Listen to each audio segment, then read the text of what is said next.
Assalamualaikum warahmatullahi wabarakatuh. Baiklah, saya akan menjelaskan tentang pembelahan mitosis dan pembelahan meiosis. Untuk mempelajari sistem reproduksi, mari kita pahami dulu materi tentang pembelahan sel. Sebelumnya kita dalam mengetahui bahwa pada awalnya manusia berasal dari satu sel.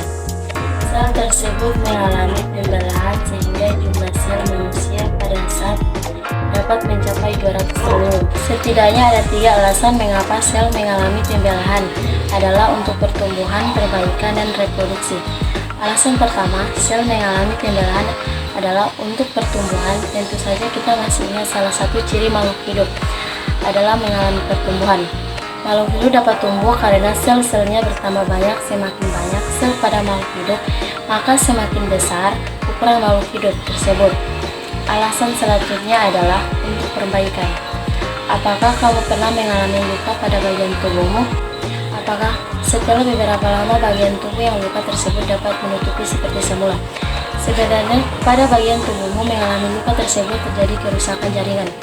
Nah, perbaikan jaringan yang rusak pada tubuhmu tersebut adalah hasil dari proses pembelahan sel.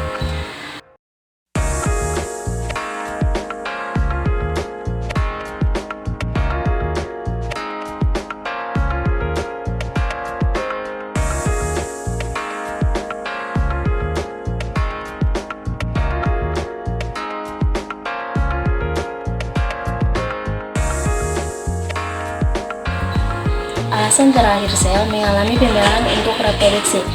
Reproduksi atau perkembangbiakan adalah ciri dari makhluk hidup. Pada proses reproduksi seksual diperlukan untuk membentuk individu baru. Untuk pembentukan sel-sel atau anakan dari sel yang sudah ada sebelumnya dapat terjadi melalui pembelahan. Proses pembelahan sel. Pembelahan sel dibedakan menjadi pembelahan mitosis dan pembelahan meiosis. Mitosis. Pada pembelahan ini dihasilkan sel anak yang mempunyai kromosom yang jumlahnya sama dengan jumlah kromosom sel induk. Kromosom adalah materi genetik yang berperan dalam pewarisan sifat. Pembelahan mitosis merupakan tipe pembelahan sel yang menghasilkan 2 sel anakan yang mempunyai karakter identik secara genetik dengan sel induk. Artinya kedua sel anakan yang terbentuk mempunyai susunan genetik yang sama dengan induknya, termasuk jumlah kromosomnya. Pembelahan mitosis merupakan proses berkesinambungan yang terdiri atas 4 fase pembelahan, yaitu profase, metafase, anafase, dan telofase. Setiap fase pembelahan tersebut memiliki ciri-ciri yang berbeda.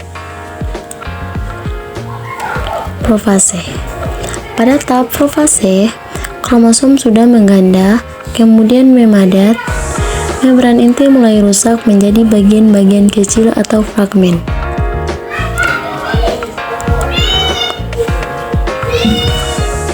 Metafase.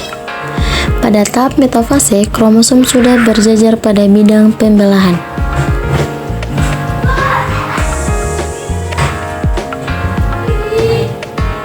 Pada tahap anafase, kromosom mulai bergerak menuju kutub yang berlawanan. Pada akhir anafase, kedua kutub sel memiliki kromosom yang jumlahnya sama. Telofase. Pada tahap telofase, membran inti mulai kembali bergabung, kemudian sudah terbentuk 2 sel anakan yang bersifat diploid.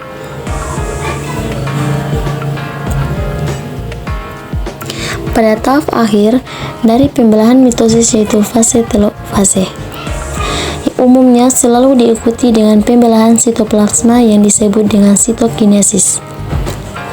Pada saat sitokinesis, terbentuk cincin pembelahan yang berfungsi membagi sitoplasma sehingga terbentuk 2 sel anakan. Meiosis. Pembelahan secara meiosis hanya terjadi pada sel-sel kelamin. Pembelahan ini berfungsi untuk menghasilkan sel gamet, yaitu sel telur atau sel sperma. Melalui pembelahan ini akan dihasilkan sel anak yang mempunyai jumlah kromosom setengah dari jumlah kromosom sel induk.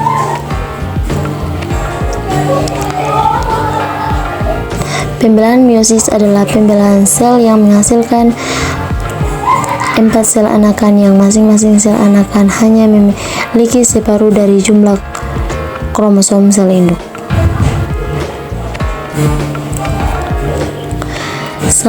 Sama halnya dengan pembelahan mitosis, pembelahan meiosis merupakan proses berkesinambungan yang terdiri atas 2 tingkat fase, yaitu meiosis 1 dan meiosis 2. Pada setiap tingkatnya terdiri atas 4 fase pembelahan, yaitu profase, metafase, anafase, dan telofase 1.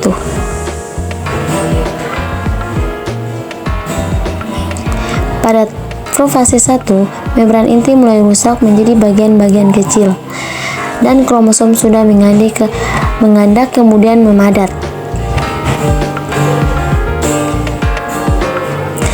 Pada metafase 1, kromosom berjejer pada bidang pembelahan.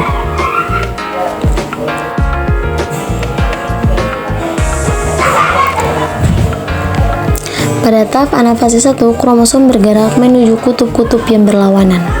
Pada tahap anafase 2, kromosom dari 2 sel anakan akan bergerak menuju ke kutub-kutub yang berlawanan. Pada tahap telofase 2, membran inti mulai terbentuk kembali dan sudah terbentuk 4 sel anakan yang bersifat haploid. Berikut perbedaan mitosis dan meiosis.